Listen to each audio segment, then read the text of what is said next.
spent in the library, spent reading through cases, legislation, revising and so on. But first years, normally it's nearer 15 to 20 hours which they're putting in outside of classes.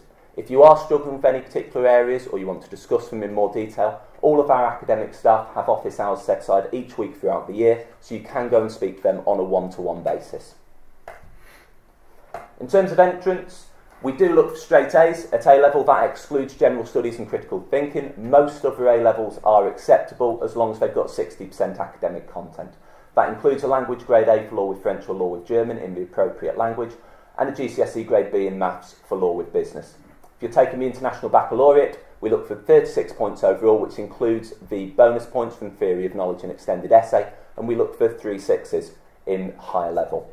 Again, high level language grade 6 for law with French or law with German, and GCSE grade B in maths for law with business. We also ask for the LNAT examination. This is the National Admissions Test for law. It's one of the core elements which we look at when considering an application. It's the second most important thing behind the grades which you actually achieve. When going in to sit the LNAT, you don't need any legal knowledge. It's not a test about what you know about law. It takes form of a multiple choice section, marked out of 42. Anything over 20 is a reasonably good score on that. And then you have an essay section where you choose one essay to write out of a choice of 3 different topics. And we're looking for you to make an argument which begins to convince the reader of the point of view which you're portraying within that. We don't have a specific score which we're looking for in LNAT because we do look at both the essay and the multiple choice section. So if you do slightly poorer in the multiple choice but you write a strong essay, the likelihood is we will still be able to make an offer.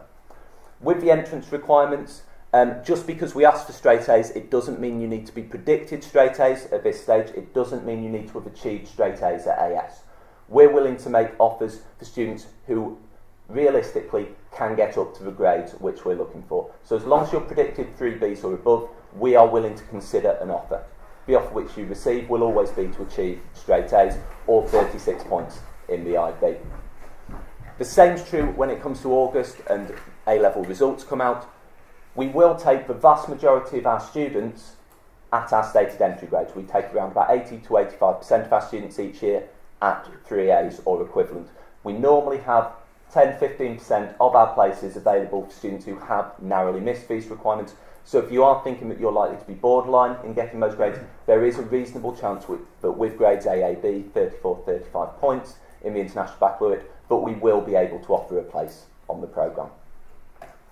That's about all from me. I would recommend you check out our website. That's where we keep all of our most up-to-date information, full details of modules, descriptions of them, student profiles, videos and so on. We do update that regularly throughout the year.